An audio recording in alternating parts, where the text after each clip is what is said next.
Buenos días chicos y bienvenidos a esta que es la segunda clase de física para mis alumnos de cuarto año B, quinto año A y quinto año C. En esta segunda clase vamos a empezar a desarrollar los conceptos teóricos, en este caso de la última unidad, donde sabemos que vamos a incorporar trabajo mecánico, energía y conservación de la energía. Energía mecánica específicamente y conservación de la energía mecánica. En la clase de hoy simplemente veremos el concepto de trabajo y haremos algunos ejercicios como guía para que vean cómo se resuelve.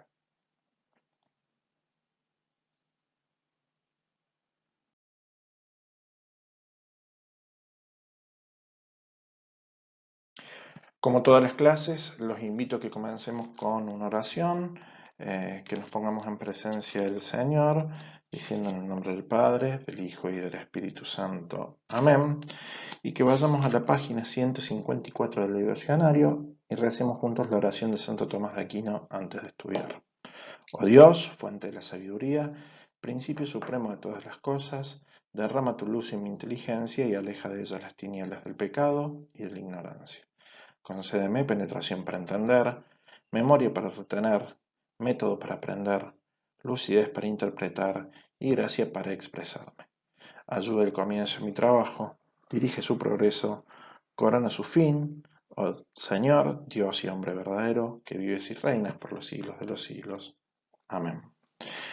También los invito a que nos pongamos en presencia de la Virgen y le pedimos que nos acompañe en este día y le digamos, bendita sea tu pureza y eternamente lo sea, pues todo Dios se recrea en tan graciosa belleza. A ti, celestial princesa, Virgen Sagrada María, yo te ofrezco en este día alma, vida y corazón. Mírame con compasión, no me dejes, Madre mía, morir sin tu bendición. Perdón. San José de Calasanz, ruega por nosotros.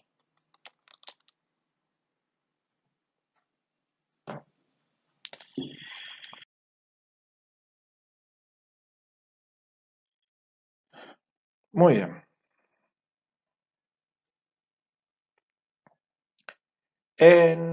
Cuando nosotros comenzamos la clase anterior, que les planteé la experiencia, la apertura, les pedí que por favor vayan a la Real Academia Española, les puse el link y que buscaran el concepto de trabajo y que transcribieran la acepción que correspondía a la física. La gran mayoría de ustedes lo hicieron bien.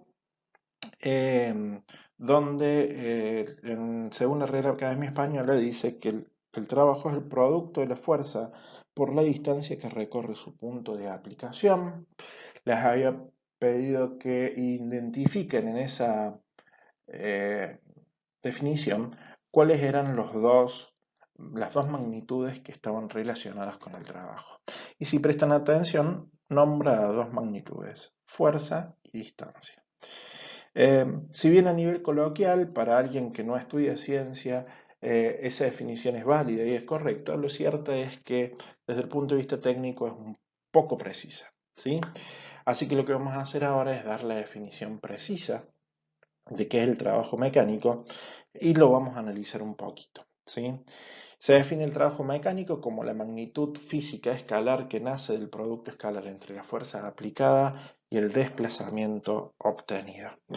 Cuando nosotros analizamos el trabajo mecánico, vemos la condición de que para que haya trabajo hay que aplicar una fuerza y que como resultado de la aplicación de esa fuerza, o quizás no, o quizás por otra cosa, pero que el cuerpo logre desplazarse una cierta distancia. Fíjense que hablamos de desplazamiento y no de distancia, es ahí donde la definición de la Real Academia pierde precisión, porque la distancia recorrida es la longitud del camino, sin importar de dónde partimos y hacia dónde llegamos. Cuando hablamos de desplazamiento hablamos de una magnitud física que es vectorial, es decir, que tiene una dirección, tiene un sentido y tiene un punto de aplicación, ¿sí? Y que importa no tanto el camino recorrido como su punto de comienzo y su punto de finalización. Se define el trabajo mecánico como la magnitud física escalar que nace del producto escalar. Fíjense cómo es redundante, ahí aparece la palabra escalar dos veces. ¿Por qué aparece dos veces? Bueno, porque primero me dice que el resultado de la operación es un escalar y el nombre de la operación es producto escalar. Cuando nosotros vimos vectores y aprendimos a operar solamente con suma y con resta, pero no vimos ninguna otra operación. Lo cierto es que existen otras dos operaciones con vectores que son dos productos diferentes, un producto escalar o producto punto y un producto vectorial o producto cruz. La diferencia entre los dos es que en un caso yo multiplico dos vectores y obtengo como resultado un escalar, que es este que está aquí, o en el otro que multiplico dos vectores y obtengo como resultado otro vector. Ese otro no lo vamos a analizar nosotros. ¿Sí? ¿Cómo se opera con el producto escalar? Bueno, siguiendo esta formulita que está aquí. El producto escalar entre dos vectores se obtiene multiplicando el módulo de dichos vectores entre sí por el coseno del ángulo que entre esos vectores se forma. Los dos vectores, las dos magnitudes vectoriales son fuerza y distancia o desplazamiento delta x. ¿Sí? El trabajo, acá con W porque es work en inglés, es el módulo de la fuerza por el módulo del desplazamiento por el coseno del ángulo θ que se forma entre esta fuerza y este desplazamiento. Fíjense que la fuerza que aquí está en azul tiene un determinado ángulo respecto al desplazamiento que comienza en el punto A y termina en el punto B. Es un desplazamiento horizontal y yo estoy aplicando una fuerza con un cierto ángulo. Fíjense que lo que termina generando el trabajo es la proyección de esta fuerza sobre el eje X, porque si yo multiplico la fuerza por el coseno de θ, lo que obtengo es la proyección de esta fuerza sobre la dirección del desplazamiento del Tx, que es lo que acá está en rojito. F por coseno me daría lo que acá está en rojo. ¿Qué es específicamente y coloquialmente el trabajo mecánico? Se puede interpretar el trabajo mecánico coloquialmente como una medida del aporte que realiza la fuerza que estamos realizando, en este caso la fuerza azul, para que el cuerpo se desplace de la manera que lo hace. Cuanto más grande sea ese trabajo, quiere decir que más ha ayudado mi fuerza a que el cuerpo se desplace de esa manera. ¿Correcto? En la filmina que viene, en la siguiente, vamos a ver un poquito qué interpretación le damos a ese resultado del trabajo.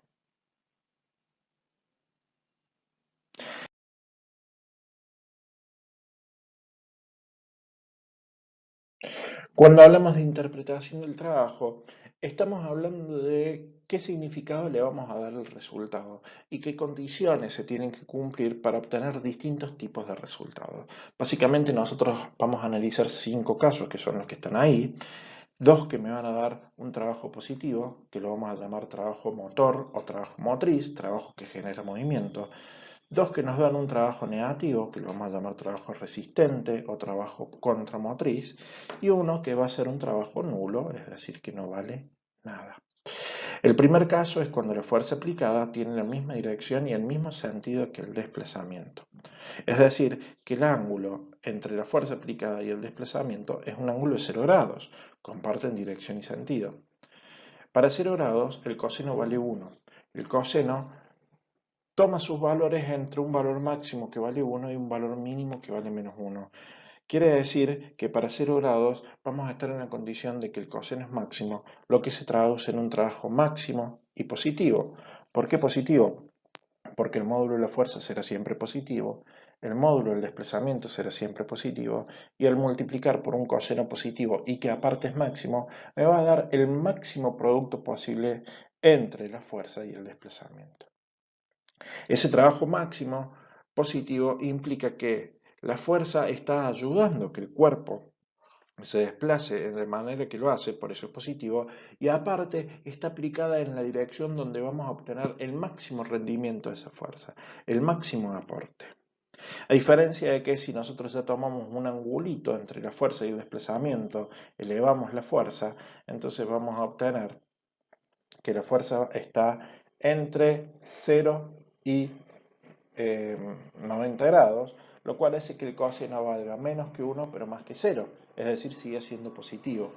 ¿Mm? Cuando nosotros calculamos el trabajo nos da el módulo de fuerza positivo por el módulo de desplazamiento positivo por el coseno, que también es positivo.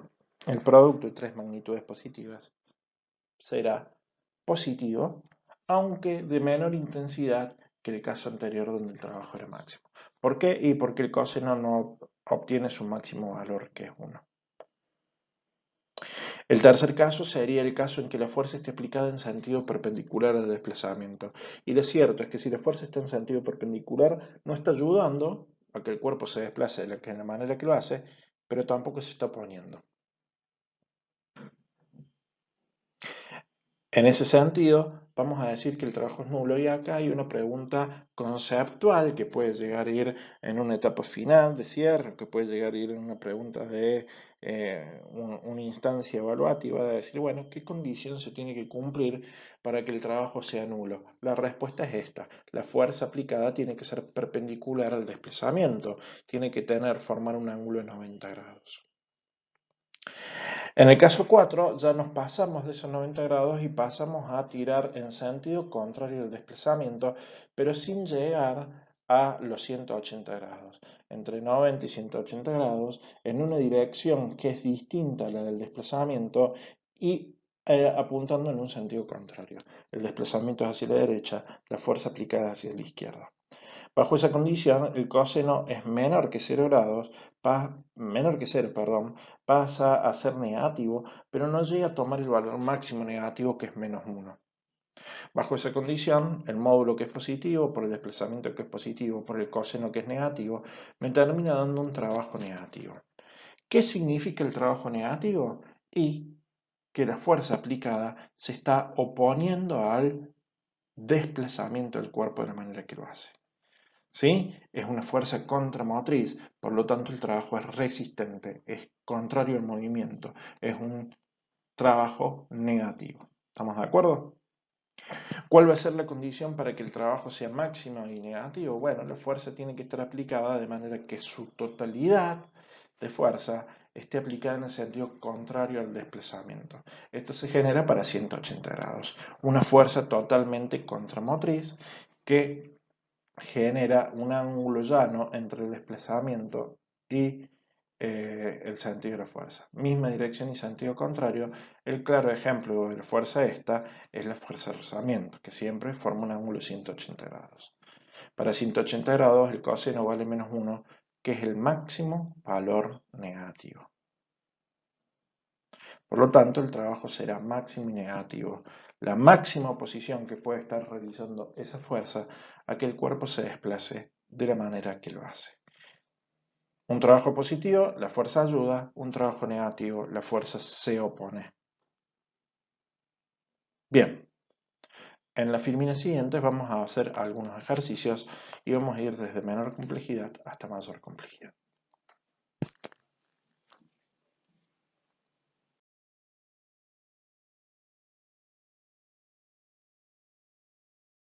Bien, el primer ejercicio de aplicación vamos a hacer uno bien básico. Un cuerpo de 15 kilogramos es arrastrado a lo largo de 8 metros de manera horizontal por una fuerza de 45 newtons que forma un ángulo de 32 grados con la horizontal.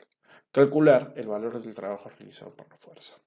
Bueno, nuestra situación sería esta. Tenemos a nuestro cuerpo de masa 15 kilogramos que por acción de esta fuerza, que forma un ángulo de 32 grados con la horizontal, se desplaza hasta la posición final 8 metros más adelante, ¿sí? Esta distancia de o delta x. Lo primero que nosotros hacemos, como siempre, es nuestro diagrama cuerpo aislado, donde, como no hay plano inclinado, nuestros ejes serán horizontal y vertical, donde en el eje vertical tenemos el peso vertical hacia abajo, la normal vertical y hacia arriba, y la fuerza F, como no coincide con ninguno de los dos ejes, lo descomponemos en Fx y en Fy. Fíjense que en este ejercicio, este diagrama cuerpo aislado por ahí no tiene tanto sentido, simplemente para analizar que la fuerza forma un ángulo de 32 grados con el desplazamiento en el eje X. Pero aplicamos la formulita: trabajo es módulo de la fuerza por módulo del desplazamiento por el coseno del ángulo que se forma entre esta fuerza y este desplazamiento. La fuerza vale 45 newtons, el desplazamiento vale 8 metros y el ángulo es de 32 grados, que sería lo que me dice el enunciado del problema en este caso. 45 por 8 por el coseno de 32 me termina dando 305,29 y el producto en newton por metro me da una unidad que se denomina joules. El trabajo realizado por la fuerza fue de 305,29 joules. Fíjense que para realizar correctamente estos ejercicios, la fuerza tiene que estar expresada en newtons y el desplazamiento del TX tiene que estar expresado en metros. Si me llegara a dar en otra unidad, previamente les tengo que pasar a newton y a metros para poder obtener el resultado en joules.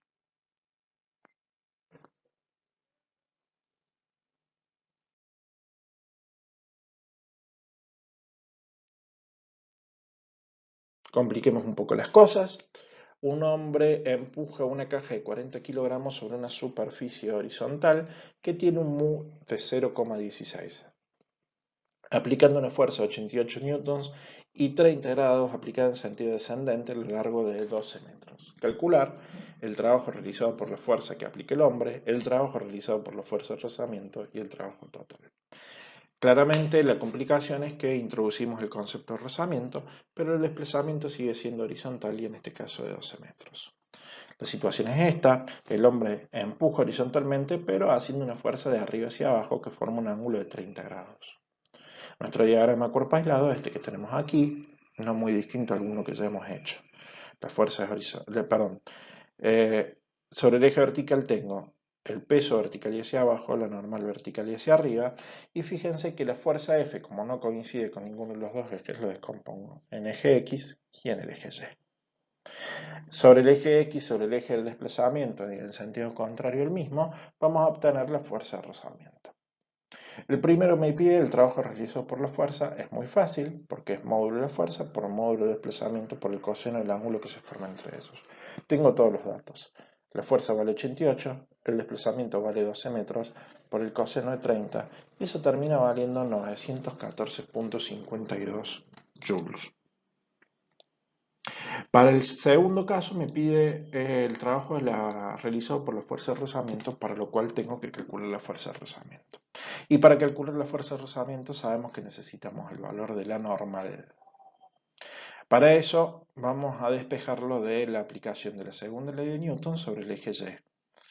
La sumatoria de fuerzas sobre el eje Y es igual a la masa por la aplicación sobre el eje Y. Me voy al eje Y, tengo tres fuerzas, la normal vertical y hacia arriba, y FY y peso vertical y hacia abajo. Normal positiva, las otras dos negativas. Normal menos FY menos peso es igual a 0 porque sobre este eje el cuerpo está equilibrado porque no hay desplazamiento vertical, por lo tanto la aceleración vertical es nula, vale 0. Por lo tanto, esto está igualado a 0.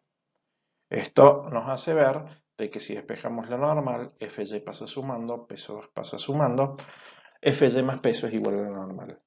Fy nosotros lo obteníamos multiplicando módulo por el seno del ángulo y el peso, la masa, por la aceleración de la gravedad, que sabemos que vale 9,8 metros al segundo al cuadrado. Multiplicando y sumando nos da que la normal tiene un valor de 436 newtons. Esos 436 newtons, que es el valor de la normal, lo multiplico por mi coeficiente mu, que vale 0,16, y nos da una fuerza de rozamiento que vale 69,76 newtons. Para el trabajo de la fuerza de rozamiento yo necesito lo que vale la fuerza, por lo que vale el desplazamiento, por el coseno entre fuerza y desplazamiento. El desplazamiento es horizontal y hacia la derecha, la fuerza de rozamiento es contramotriz, horizontal y hacia la izquierda. Dijimos que para la fuerza de rozamiento el ángulo es siempre de 180 grados. Los 69,76 por los 12 metros por el coseno de 180 termina valiendo menos 837,12 joules. En el inciso C me piden el trabajo total. Lo bueno del trabajo es que es una magnitud escalar, no hace falta direcciones y sentido, sino que sumo directamente los valores. Por lo tanto, el trabajo total es el trabajo de la fuerza F más el trabajo de la fuerza de rozamiento. Los 914,52 joules le sumo los menos 837,12 joules y obtengo 77,4 joules. Fíjense cómo el gran aporte que hace el hombre se los termina comiendo casi en su totalidad la fuerza de rozamiento. Por lo tanto, el trabajo total es bien pequeño, 77,4 joules. Bien, vamos al ejercicio siguiente.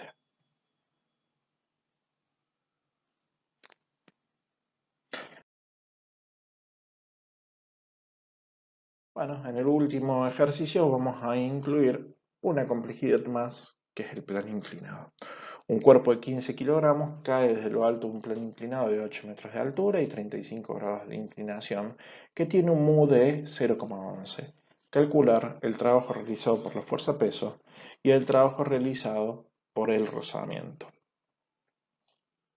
Los datos que tengo, la masa vale 15, la altura vale 8 metros, alfa, yo le puse tita ahí, pero es alfa, que es la inclinación, es 35 grados, y mu, que vale 0,11. Esta sería nuestra situación, donde para poder calcular el trabajo, fíjense que nuestra gran incógnita es cuánto vale este delta X.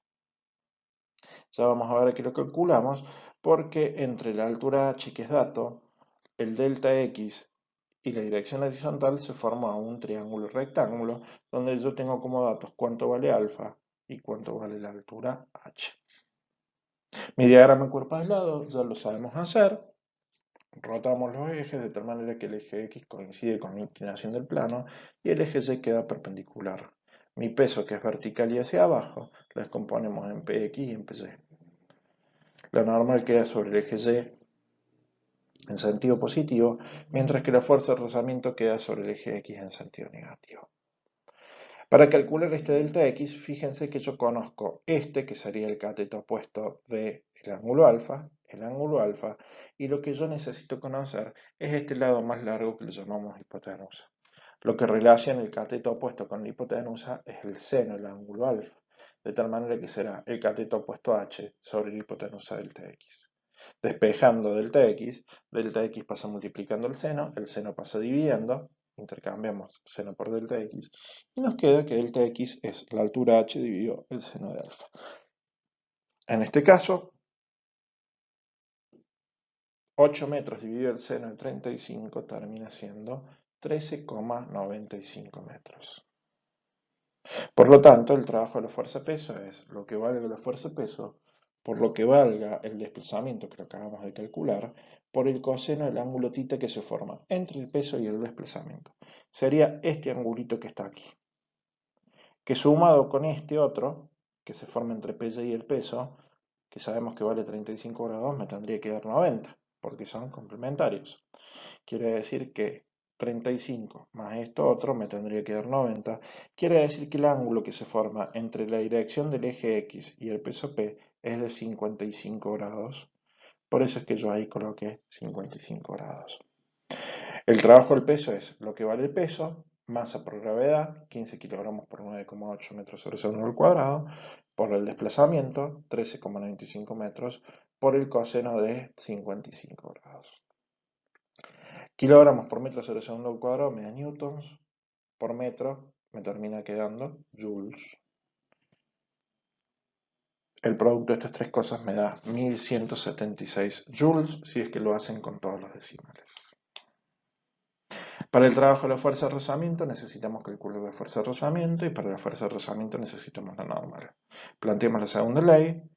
Normal menos peso en Y tiene que ser igual a 0. La normal es igual al peso en Y, que es el peso, masa por gravedad, por el coseno de 35 grados, que es el ángulo de inclinación. Vale 120,41 newtons. Multiplicado por el coeficiente de rozamiento me da la fuerza de rozamiento que vale 13,24. Una vez que tenemos todos los datos, fíjense que esto ya lo sabemos hacer de la unidad anterior. Una vez que tenemos todos los datos, simplemente calculamos el módulo de la fuerza por el módulo de desplazamiento que yo lo tengo, por el coseno del ángulo θ, que como sabemos que la fuerza de rozamiento es contramotriz, vale 180 grados. Por lo tanto, los 13,24 por los 13,95 por el coseno 180 me termina dando un trabajo obviamente negativo porque es resistente de 184,74 joules. Fíjense cómo en este caso el trabajo de la fuerza de rozamiento es mucho menos el trabajo que realiza la fuerza peso.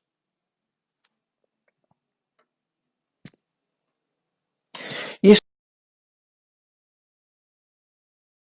es todo. Esta es la primera clase, muchachos. ¿Qué les voy a pedir? Bueno, les voy a estar incorporando dos ejercicios más probablemente para que los hagan ustedes, para que los resuelvan hasta el punto que puedan resolverlos. Y una vez que los tengan resueltos, si no les salen, por lo menos resuelvan hasta donde les salga. Si se equivocan, no hay problema que se equivoquen, pero entréguenme los ejercicios resueltos para que pueda ver cómo han entendido este primer tema. ¿Estamos de acuerdo, muchachos? Esta semana o la semana que viene vamos a estar teniendo la clase de energía. Así que espero verlos prontitos. Mucha suerte y nos estamos viendo.